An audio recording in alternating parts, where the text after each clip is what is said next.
I was kind of testing my mom. I was asking her, like, what if I marry a Swede? And the fights would break out for 3-4 hours about how I'm losing who I am, how I'm just getting perverted from what they've always taught me, and all my thinking is completely wrong. And I will not fit in our society if I continue disobeying their social rules, the Arab, the Muslim social rules. Therefore, you can't go out with your friends. You can't be friends with men. You can't have opinions that are different than ours. You can't watch two people kissing on the TV. All those things in the name of protection. At the time, I thought she was taking care of me because that's what, every time I questioned her decisions, the entire family, my brothers and my dad, they would say that this is to protect me. And they keep saying that they love you, they keep saying that this is for you, because for your protection, for your sake, for your future, and it's all just a bunch of lies to just keep you under control. Then my parents, they were threatening me all the time, especially my mom. She would tell me, you know, I'd bury you in the backyard. I don't even care if the Danish police comes here. I'd be happy with what I did because you deserve it. And my dad, when he did find out about my boyfriend, he, you know, reluctantly said, I would have killed you if I was in Denmark. I would have ripped your passport. I would have killed you in your sleep. So with the phone call with my parents, it was so aggressive. 4 hours on the phone, and I didn't say a word. And my parents were happy that I didn't say a word, because I should be ashamed of myself. After those 4 hours, my parents stayed aggressive. I wasn't allowed to sit alone in my room. My brother suggested that I should keep my GPS on my phone on, so my parents know exactly where I am all the time. And at the time, I just had 3 days left of uni, so they took also my schedule so I can come back in time. And they took the house keys from me, so they can only open and close the doors. And my dad wouldn't talk to me, and they were saying such horrible crap about, they were saying such horrible things about me that are just not true. And my mom would keep the door open so I can hear her. And then a few days later, my brother called my mom. My mom went into her room and talked in a very low voice. But I overheard them talking that my brother is coming the same day that my dad's coming to Denmark. And what freaked me out is that she didn't tell me after the phone call. It took her some time. But in that time, in those 15 minutes, I think, between her getting the phone call and her telling me, in those 15 minutes, I already set up my mind that I have to leave. I can't stay. They didn't act like family. They didn't act like people who wanted to protect. They just acted like, okay, I did a huge, unforgettable thing, and they are coming all here to fix it. How? I don't know. And the problem is that although my parents threatened to kill me a lot, I have heard it a lot from them. But I think at that point, I wasn't sure that they were just saying it and they're not gonna act upon it. And that was the last nail in the coffin. I just had to leave.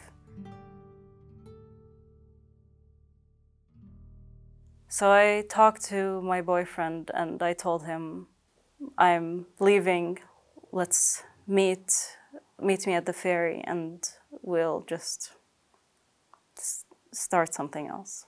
So when you came to Sweden, you mentioned to me that you were disappointed in what you saw here.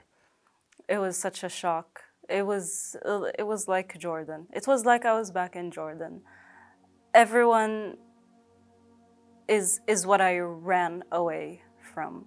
When I, for example, started SFE, it was a little scary, to be honest. I didn't feel safe at all. I didn't feel safe at all, and I was always in contact with my boyfriend just in case something happens, because all of the people were exactly the same people I wanted to leave.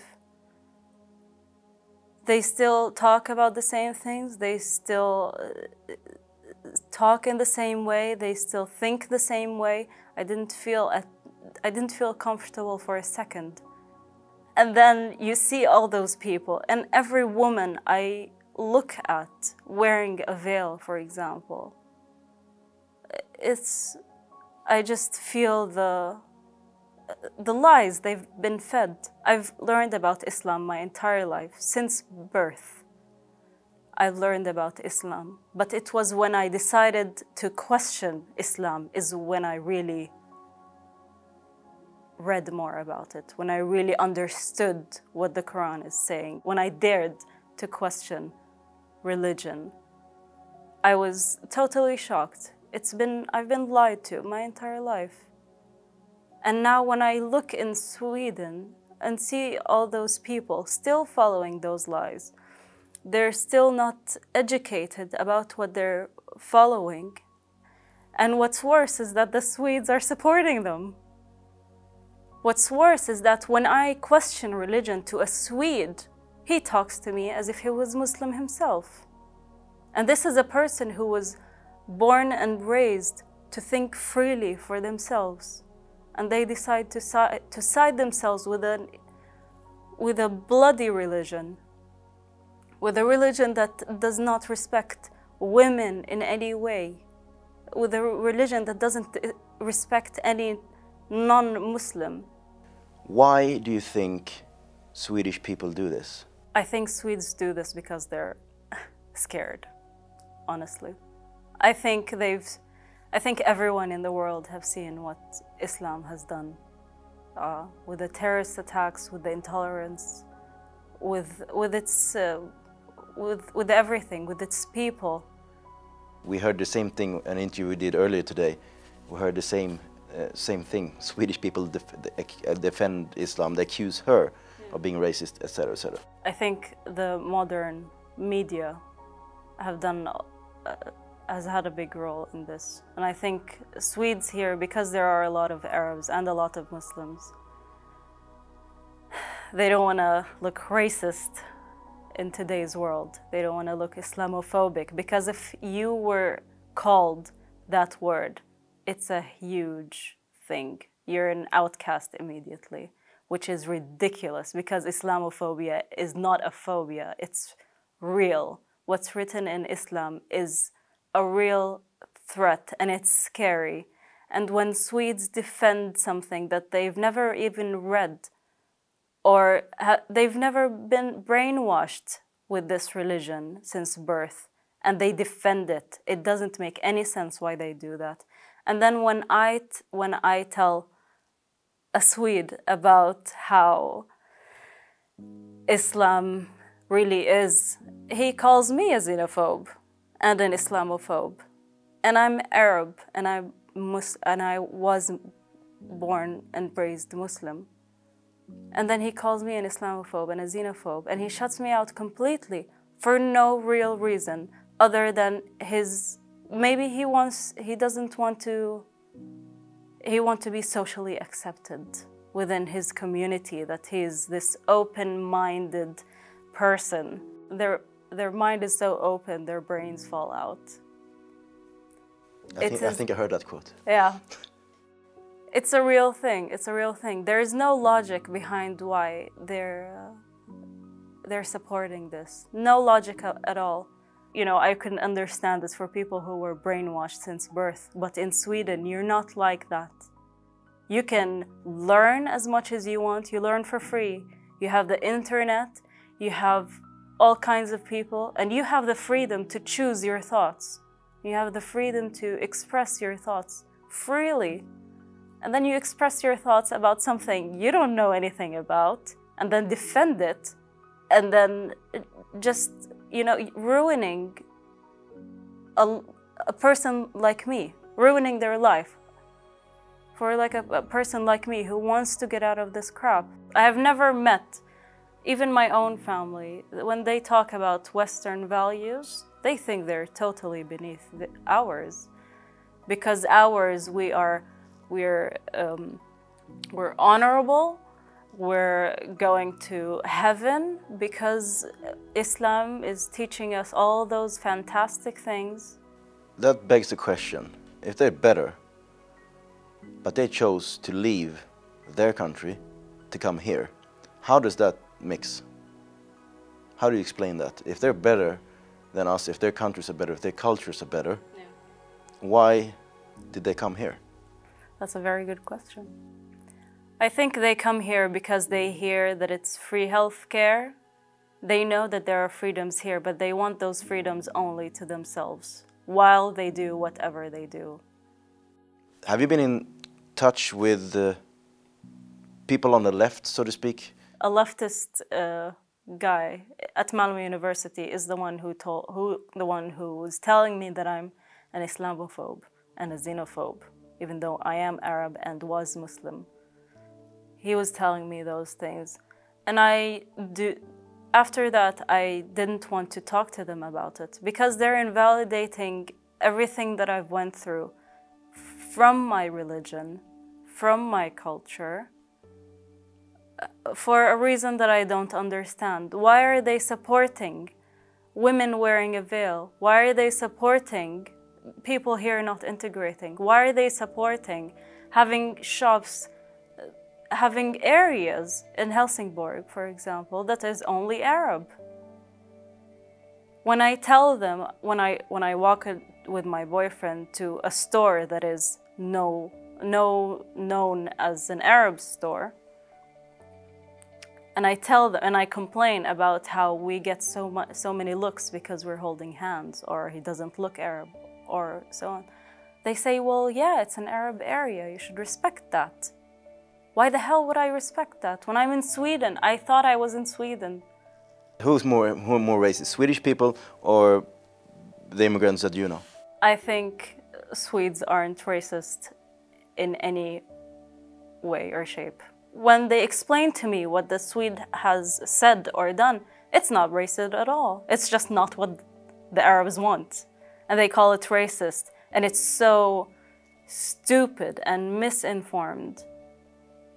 And the problem is that also the Swedes call other Swedes racist, or other people like me who criticize Arabs racist. I think it's very important for people on the West, especially now that I'm in Sweden, especially Swedes, to listen to ex-Muslims and protect them, because I can't tell an Arab that I'm ex-Muslim. It is too dangerous, I think. I have no idea what the repercussions can be. I can't say that I'm Muslim. Who do you think sort of protects the rights of women like you from cultures like yours? The left wing or the right wing? Definitely. I think the right wing definitely seeks to protect people like me much more than the left wing. The left wing is gonna... The left wing's proposals are exactly against what I came here looking for. And saying that you don't want any more refugees in your country is not racist. It's taking care of your home. Would you bring someone to your home? Let's say you'd bring someone to your home because they're out starving and they're struggling with war, and you bring them to your house and you feed them and you clothe them and you give them money and you do everything. They want the rules to change in their favor. Let's say they don't want you to do what you've always been doing just for their sake, and you say, okay, fine. If the left continues doing what they're doing, and with their suggestions, if they actually come into play in the government, I think Sweden, as everyone has ever knew it, will not be the same. it already feels like another slightly more progressive Middle Eastern country. For me, wherever I go, I hear Arabic. The stores' names are written in Arabic. Without any, they do it unapologetically, and that's Sweden's fault. There's nothing wrong with having other people in your country, but they don't care. The Swedes don't care about their own values. And it feels like they are rejecting the idea that there is something called a Swedish value. And there are things that are Swedish. To be Swedish is something.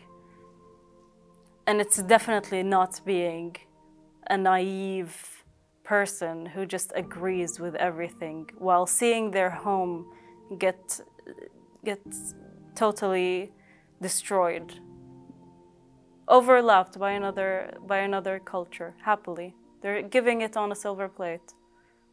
And it's horrible. And this is why people like me, me and my boyfriend are not planning to stay here. I will not stay in Sweden, even though it would have been absolutely fantastic. But I think it does not look good in the long run. I think it's going a bad road, and I don't want to be a part of it.